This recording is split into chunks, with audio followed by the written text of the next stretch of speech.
नमस्कार दोस्तों, welcome to EMRS पाठशाला। मैं हूं ज्योति और आज से हम शुरू कर रहे हैं एक new series EMRS previous year questions and practice series. तो आज मैं आपके लिए लेकर आई हूं फर्स्ट सेशन, जिसमें हम डिस्कस करेंगे teaching aptitude EMRS TGT tyre 1 year 2023 के प्रीवियस ईयर क्वेश्चंस। तो चलते हैं आज के हमारे फर्स्ट क्वेश्चन की ओर। Question number 1 is, a teacher first tells the rules and principles and then cites examples to explain the concept, which approach she and he is adopting। ठीक है, तो एक टीचर है, वो क्या कर रहा है, सबसे पहले क्या बता रहा है, रूल्स बता रहा है और प्रिंसिपल बता रहा है। ठीक है, उसके बाद क्या बता रहा है, एग्जाम्पल्स पे जा रहा है टू एक्सप्लेन द कॉन्सेप्ट। ठीक है, तो वो कौन सी अप्रोच यूज़ कर रहा है, हमें ये बताना है। ठीक है, options are, A is investigatory, B is inductive, C is deductive and D is explanatory. ठीक है, तो अगर मैं ऑप्शन नंबर ए की बात करूँ, ऑप्शन नंबर ए इज़ इन्वेस्टिगेटरी, देखो ये तो हो नहीं सकता क्योंकि कहीं भी इन्वेस्टिगेशन की बात नहीं हुई है। ठीक है, option number B is inductive. ठीक है, देखो जब भी मैं आपको साथ एक क्वेश्चन डिस्कस करूँगी तो साथ में हम क्या करते चलेंगे, जो ऑप्शंस हैं उनको भी डिटेल में डिस्कस करेंगे, ताकि एक क्वेश्चन के साथ आपके 2-3 क्वेश्चन क्या हो जाएँ, कवर हो जाएँ। ठीक है, तो अगर मैं इंडक्टिव अप्रोच की बात करूँ, सबसे पहले इसके जो जनक थे वो क्या थे, अरिस्टोटल थे। और इसको हम क्या बोलते हैं, स्टूडेंट सेंटर्ड, यानी कि ये जो मेनली फोकस करती है वो किस पे करती है, स्टूडेंट्स पे फोकस करती है कि वो कैसे लर्न कर रहे हैं या कैसे उनको अच्छे से सिखाया जाए। ठीक है, इसके और कुछ करेक्टरिस्टिक्स के बारे में अगर हम बात करें, सबसे पहले इसमें क्या किया जाता है, इसमें एग्जाम्पल्स दिए जाते हैं, एग्जाम्पल्स बहुत सारे एग्जाम्पल्स देके, और उसके बाद हमें क्या बताए जाते हैं, रूल्स, और उसके बाद प्रिंसिपल। ठीक है, तो बी तो नहीं हो सकता, ये तो क्या है, क्वेश्चन का बिल्कुल क्या है, अपोजिट है। ठीक है, इसकी कुछ और करेक्टरिस्टिक्स के बारे में अगर मैं बात करूँ तो ये क्या होती है, specific to general, simple to complex, concrete to abstract and known to unknown. ठीक है, और इसको हम क्या बोलते हैं, बॉटम अप अप्रोच भी बोलते हैं। देखो बॉटम अप अप्रोच कैसे बोल रहे हैं, देखो सबसे पहले हम क्या सीखते हैं, अल्फ़ाबेट। अल्फ़ाबेट से हम किसकी तरफ जाते हैं, वर्ड्स की तरफ, और वर्ड से सेंटेंस, और सेंटेंस से पैसेज। ठीक है, तो इसलिए इसको क्या बोला जाता है, बॉटम अप अप्रोच। ठीक है, जो राइट आंसर रहेगा इस क्वेश्चन के लिए वो क्या रहेगा, सी इज़ डिडक्टिव अप्रोच। अब जो डिडक्टिव अप्रोच होती है उसमें क्या करता है कि जो टीचर होता है सबसे पहले रूल्स बताता है, ठीक है, प्रिंसिपल बताता है, और उसके बाद क्या देता है, आपको एग्जाम्पल देता है और कॉन्सेप्ट को एक्सप्लेन करता है। ठीक है, तो ये जो राइट आंसर रहेगा वो क्या रहेगा, सी, डिडक्टिव अप्रोच। अब अगर इसके बारे में मैं बात करूँ तो इसके भी जनक क्या थे, अरिस्टोटल थे। और ये जो एक होती है, ये क्या होती है, टीचर सेंटर्ड, यानी कि जो इंडक्टिव अप्रोच है ये बिल्कुल उसकी क्या होती है, अपोजिट होती है। ठीक है, इसमें हम जनरल टू स्पेसिफिक चीज़ों की तरफ जाते हैं, complex to simple, abstract to concrete, और इसको हम क्या बोलते हैं, top down approach. Top down approach कैसे, मान लो पैसेज से हम सेंटेंस पे, सेंटेंस से वर्ड्स पे, और वर्ड से अल्फ़ाबेट पे। ठीक है, तो जो राइट आंसर है इस क्वेश्चन के लिए वो क्या रहेगा, सी, डिडक्टिव अप्रोच। ये कुछ बेसिक डिफरेंस मैं आपके लिए लेके आई हूँ इंडक्टिव अप्रोच और डिडक्टिव अप्रोच के बारे में। अभी भी मैंने आपको बताया इंडक्टिव अप्रोच क्या होती है, एग्जाम्पल्स टू रूल्स की तरफ जाती है, और डिडक्टिव क्या होती है, रूल्स टू एग्जाम्पल। ठीक है, अगर हम रोल ऑफ टीचर की बात करें, इंडक्टिव अप्रोच में क्या होता है, फैसिलिटेटर होता है। ठीक है, यानी कि हेल्प करता है स्टूडेंट्स को डिस्कवर करने में रूल्स। ठीक है, लेकिन डिडक्टिव अप्रोच में जो रोल ऑफ टीचर होता है वो क्या होता है, इंस्ट्रक्टर होता है, यानी कि वो सबसे पहले रूल्स को एक्सप्लेन करेगा और उसके बाद प्रैक्टिस देगा या एग्जाम्पल्स देगा। ठीक है, अगर स्टूडेंट्स के रोल की मैं बात करूँ तो जो इंडक्टिव अप्रोच होती है इसमें स्टूडेंट सेंटर्ड होती है, इसलिए जो स्टूडेंट्स हैं वो एक्टिवली पार्टिसिपेट करते हैं। और डिडक्टिव अप्रोच में स्टार्टिंग में जो स्टूडेंट है वो क्या रहते हैं, पैसिव। ठीक है, question number 2 is, which is not an advantage of integrated text books. ठीक है, तो जो भी बुक्स होती हैं, जो भी इंटीग्रेटेड बुक्स हैं, उनकी इनमें से 4 ऑप्शंस में से कौन सी एक एडवांटेज नहीं है, आपको वही बताना है। ठीक है, देखो जब भी क्वेश्चन में नोट आए आप प्लीज़ उसे मार्क कर लीजिए, अदरवाइज़ हम सबसे पहले मिस्टेक यही करते हैं कि हम एडवांटेज पढ़ेंगे, फर्स्ट ऑप्शन पढ़ेंगे, हमें करेक्ट लगेगा और हम मार्क करके आ जाते हैं। ठीक है, तो नोट का आपको हमेशा ध्यान रखना है। ठीक है, ऑप्शंस हैं, A is such text books provide support to inexperienced teacher. ठीक है, ये तो एडवांटेज हो गई है ना, कि बुक्स क्या करती हैं, जो भी इनएक्सपीरियंस्ड टीचर होता है उसको क्या करती हैं, सपोर्ट प्रोवाइड करती हैं। ठीक है, B is text books can be use as a syllabus. ठीक है, ये भी क्या है, ये भी एडवांटेज है कि टेक्स्ट बुक्स को हम कैसे यूज़ करते हैं, एज ए सिलेबस की तरह यूज़ करते हैं। ठीक है, C option is these provide readymade materials, ये भी क्या है, एडवांटेज है, लेकिन हमसे क्या पूछा गया था, नोट एन एडवांटेज।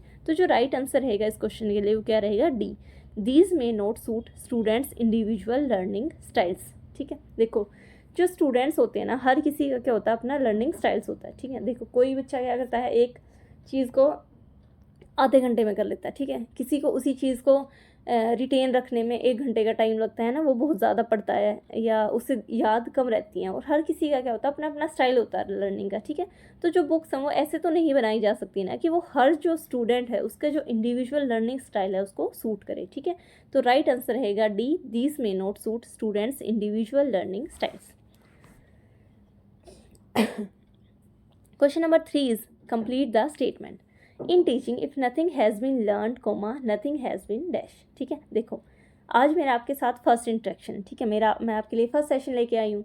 लेकिन ऐसा नहीं होगा कि अगर मैं आपको टीजीटी टायर 1 के 10 क्वेश्चन करवा रही हूँ तो आपको कुछ भी याद नहीं रहे, ठीक है। अगर मैं एफर्ट्स लगा के आपको पढ़ाने आई हूँ तो बिल्कुल आपके मन में कुछ ना कुछ आपके दिमाग में रिटेन रहेगा ही रहेगा, ठीक है। तो अगर टीचिंग में कुछ भी लर्न नहीं गया इसका मतलब क्या होता है, नथिंग हैज़ बीन टोट, ठीक है। तो राइट आंसर रहेगा B. Question number 4 is a creative student is one who has, ठीक है। देखो सबसे पहले मैं आपको क्रिएटिव जो स्टूडेंट होती है उसकी कुछ करेक्टरिस्टिक्स बता देती हूँ। देखो जो क्रिएटिव स्टूडेंट होता है वो क्या होता है, उसकी जो इमेजिनेशन और ओरिजिनल थिंकिंग होती है ना वो बहुत ज़्यादा होती है, ठीक है। यानी कि वो इजीली क्या कर लेता है, चीज़ों को विजुअलाइज कर लेता है। आइडियाज़ आएंगे, नई नई इमेजिनेशन आएंगी, वो क्या कर लेता है, उसको विजुअलाइज कर लेता है, ठीक है। अगर मैं और कुछ करेक्टरिस्टिक्स की बात करूँ तो वो क्यूरियस होते हैं, यानी कि उन्हें नई नई चीज़ें जानने में कि क्यों हुआ, कैसे हुआ, है ना, बहुत ज़्यादा क्या रहती है, दिलचस्पी रहती है, ठीक है। ओपननेस टू न्यू एक्सपीरियंस, यानी कि जब भी कहीं न्यू एक्सपीरियंस की बात होती है ना तो वो हिचकते नहीं है ना, कि उन्हें मज़ा आता है नई नई चीज़ें ट्राई करने में। और उनकी जो कुछ करेक्टरिस्टिक्स हैं वो क्या होती हैं, प्रॉब्लम सॉल्विंग एबिलिटी होगी, फ्लेक्सिबिलिटी होगी, परसिस्टेंस होगी, इंडिपेंडेंस होगी, एक्सप्रेसिवनेस होगी, ठीक है। चाहे वो राइटिंग के थ्रू करेंगे, आर्ट के थ्रू करेंगे या स्पीकिंग के थ्रू करेंगे, ठीक है। तो जो राइट आंसर रहेगा इस क्वेश्चन के लिए वो क्या रहेगा, B, originality and flexibilities of ideas. Question number 5 is which kind of ICT tools is not useful in learner centre approach, ठीक है। तो हमें बताना है कि इन 4 ऑप्शंस में से कौन सा ICT टूल क्या नहीं है, यूजफुल नहीं है लर्नर सेंटर अप्रोच, ठीक है। देखो जहाँ भी लर्नर सेंटर अप्रोच आए आपको क्या करना, लर्नर को फोकस में रख लेना है, ठीक है, कि इसी पे क्या होना चाहिए, लर्नर पे क्या होना चाहिए, मेन फोकस होना चाहिए, ठीक है। Options are A is communicative, B is informative, C is situating and D is constructive, ठीक है। अगर मैं ए की बात करूँ, देखो कम्युनिकेशन में क्या हो रहा है, 2 लोगों के बीच हो रही है, मान लो मेरे और आपके बीच में कम्युनिकेशन हो रही है। इसका मतलब क्या है कि मैं आपकी बातें भी तो सुन रही हूँ ना, कि आपको समझ आया या नहीं, या आपकी क्या प्रॉब्लम्स रहेगी, है ना, या कैसे मैं आपकी जो भी आपके डाउट्स रहे हैं कैसे उनको मैं क्लियर कर सकती हूँ, ठीक है। तो ए तो क्या हो जाता है, यूज़फुल होता है इन लर्नर सेंटर अप्रोच में, यानी कि कम्युनिकेशन क्या होती है, यूज़फुल होती है in learner centre approach. B is informative, ठीक है, यही इस क्वेश्चन के लिए क्या रहेगा करेक्ट आंसर। देखो मान लो एक टीचर क्लास में आया, वो आपको बस इन्फॉर्मेशन दे के चला गया, ठीक है, ना आपसे कोई डाउट लिए गए, ना आपसे कोई क्वेश्चन पूछा गया, ठीक है, ना आपसे ये पूछा गया कि आपको समझ आया है या नहीं, ठीक है। तो ये इन्फॉर्मेशन देना सिर्फ, है ना, ये क्या नहीं होता, यूज़फुल नहीं होता इन लर्नर सेंटर अप्रोच। और यही इस क्वेश्चन के लिए क्या रहेगा राइट आंसर बी, ठीक है।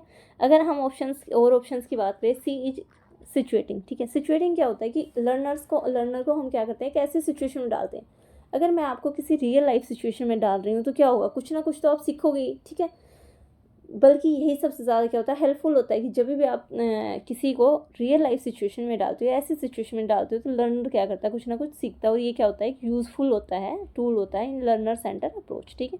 डी इज़ कंस्ट्रक्टिव में भी क्या करता है, लर्नर कुछ ना कुछ आइडियाज़ को कंस्ट्रक्ट करता है, तो ये भी क्या होती है, यूज़फुल टूल। तो जो करेक्ट आंसर रहेगा इसके लिए वो क्या रहेगा, B, which is informative. Question number 6 is which one of the following is not a characteristics of assessment for learning, की जो भी आपको 4 ऑप्शंस दिए गए हैं उनमें से कौन सी एक करेक्टरिस्टिक्स नहीं है असेसमेंट फॉर लर्निंग। सबसे पहले मैं आपको असेसमेंट फॉर लर्निंग के बारे में बता देती हूँ। देखो असेसमेंट फॉर लर्निंग क्या होता है, ये एक फॉर्मेटिव असेसमेंट होता है, ठीक है, जिसमें कब यूज़ किया जाता है, during the learning process to improve students understanding and guide teaching, ठीक है। यानी कि इसको सबसे पहले इसको हम क्या बोलते हैं, फॉर्मेटिव असेसमेंट बोलते हैं। दूसरा कि ये लर्निंग प्रोसेस के ड्यूरिंग यूज़ किया जाता है कि जो भी स्टूडेंट्स की वीकनेस है या उनकी स्ट्रेंथ है या उनकी जो भी अंडरस्टैंडिंग है उसको इम्प्रूव करने के लिए, ठीक है। तो जो असेसमेंट फॉर लर्निंग होता है वो मेनली क्या प्रोवाइड करवाता है, वो स्टूडेंट को फीडबैक प्रोवाइड करवाता है, ठीक है। ये थ्रू आउट द ईयर चलता है, ठीक है। तो ऑप्शंस हैं, A is it provide continuous feedback, मैंने अभी भी बताया कि असेसमेंट फॉर लर्निंग किसके लिए होता है, स्टूडेंट को मेनली क्या प्रोवाइड किया जाता है, फीडबैक प्रोवाइड की जाती है, ठीक है। तो ये तो क्या होगी, करेक्टरिस्टिक होगी, ठीक है।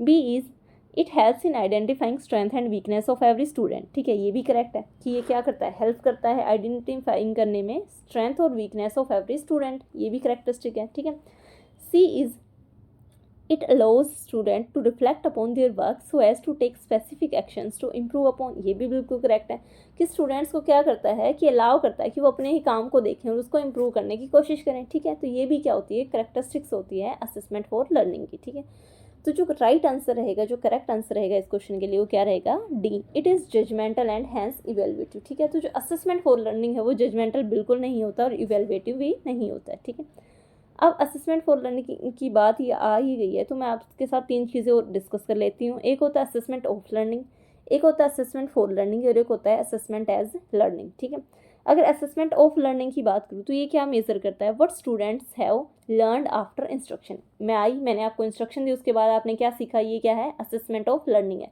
मैंने जैसे ही आपको पढ़ाया उसके बाद मैं आपका क्या ले लेती हूँ, टेस्ट ले लेती हूँ। ठीक है, जैसे मैं टेस्ट लूँगी तो मुझे क्या पता चल जाएगा कि मान लो 10 क्वेश्चन आज मैं आपको करवाऊँगी। ठीक है, तो उनमें से आपको 8 आ रहे हैं या 7 आ रहे हैं, क्या हो जाएगी, आपकी असेसमेंट हो जाएगी। ठीक है, और असेसमेंट ऑफ लर्निंग क्या होता है, जजमेंटल होता है और इसको हम क्या बोलते हैं, सम्मेटिव असेसमेंट। ठीक है, पर्पज़ क्या होता है इसका, to evaluate achievements and assign grade. ठीक है, B is assessment for learning, जो हमने अभी भी डिस्कस किया कि ये किस ड्यूरिंग यूज़ होता है, लर्निंग के during, to improve teaching and learning process को इम्प्रूव करने के लिए यूज़ होता है। ठीक है, और इसका जो मेन पर्पज़ होता है, to support learning and guide next steps. ठीक है, कि लर्निंग को सपोर्ट करने के लिए और कैसे नेक्स्ट स्टेप में हम बच्चे को गाइड कर सकते हैं उसके लिए। ठीक है, एक लास्ट होता है असेसमेंट एज लर्निंग। ठीक है, अगर असेसमेंट एज लर्निंग की बात करूँ तो ये स्टूडेंट इसमें क्या करता है, खुद को ही मॉनिटर करता है, यानी कि अपनी ही जो लर्निंग प्रोसेस है उसको क्या करता है, रिफ्लेक्ट करता है, अपने ही खुद की लर्निंग प्रोसेस को क्या करता है, मॉनिटर करता है। ठीक है, तो ये क्या होती है, असेसमेंट एज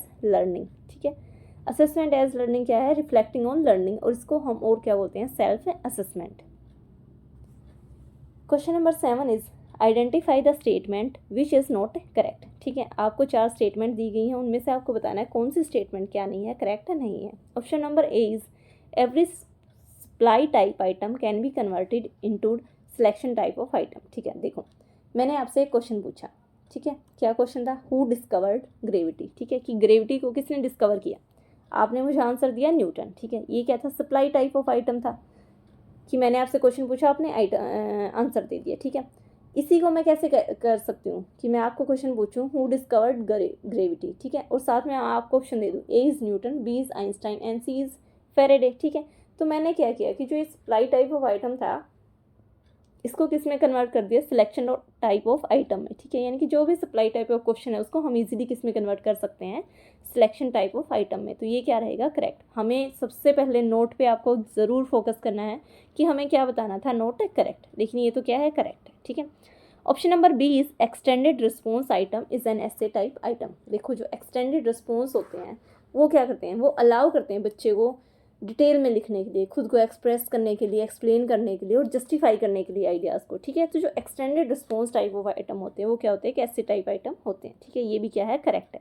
ठीक है, ऑप्शन नंबर सी क्या रहेगा इस क्वेश्चन के लिए, करेक्ट आंसर रहेगा, objective type of items are more preferable in measuring creative ability of the students. ठीक है, ये बिल्कुल गलत है क्योंकि क्रिएटिव स्टूडेंट्स की मैंने अभी भी आपको क्या बताई थी, करेक्टरिस्टिक्स बताई थी कि वो ओपननेस होती टू न्यू एक्सपीरियंस होती है, वो खुद को एक्सप्रेस करना चाहते हैं, यानी कि वो डिटेल में लिखना चाहेंगे, वो चाहे बोल के बताएं या वो लिख के बताएं। ठीक है, तो ये जो ऑब्जेक्टिव टाइप ऑफ आइटम्स है या ऑब्जेक्टिव टाइप ऑफ क्वेश्चंस होते हैं वो बिल्कुल भी क्या नहीं कर सकते, मेजर नहीं कर सकते क्रिएटिव एबिलिटी ऑफ स्टूडेंट्स, और यही क्या रहेगा इसके लिए करेक्ट आंसर।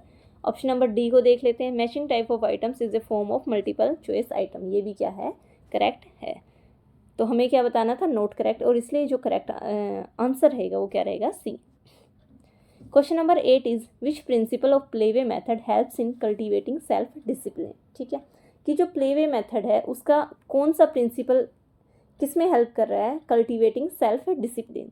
ठीक है, अगर मैं प्लेवे मेथड की बात करूँ तो प्लेवे मेथड क्या होता है, एक चाइल्ड सेंटर्ड टीचिंग अप्रोच है। ठीक है, यानी कि किस पे फोकस किया गया है, बच्चे पे फोकस किया गया है, और जो लर्निंग होती है वो कैसे होती है, प्ले के थ्रू, एक्टिविटी के थ्रू, फन के थ्रू। ठीक है, ना कि रोट मेमोराइजेशन के थ्रू, यानी कि रट्टा मारने की जगह किस पे फोकस किया जाता है कि जो लर्निंग है वो खेल के हो, एक्टिविटी करके हो या फन करके हो। ठीक है, तो अब हम क्वेश्चन पे आ जाते हैं। Play way method helps in cultivating self discipline. देखो जहाँ सेल्फ डिसिप्लिन की बात हुई, ऑप्शंस को देख लेते हैं। A is principal of responsibility.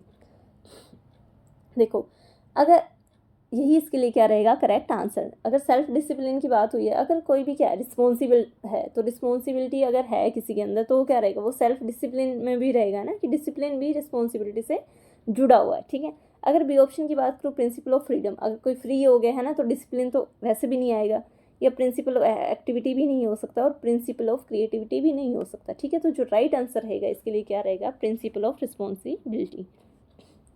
Question number 9 is which one of the following is not associated with unit test. ठीक है, कि इन जो 4 ऑप्शन दिए गए इनमें से कौन सा एसोसिएटेड नहीं है किसके साथ, यूनिट टेस्ट के साथ। ठीक है, अगर मैं यूनिट टेस्ट के सबसे पहले आपको बताऊं, सबसे पहले तो ये 30 से 40 मिनट की ड्यूरेशन में लिया जाता है, और जो ये बेस्ड होता है किस पे, लिमिटेड कॉम्पिटेंसीज पे, यानी कि कुछ लिमिटेड नंबर ऑफ कॉम्पिटेंसीज होती है, कुछ स्पेसिफिक ऑब्जेक्टिव सेट होते हैं, उनके बेसिस पे ये क्या लिया जाता है कंडक्ट करवाया जाता है।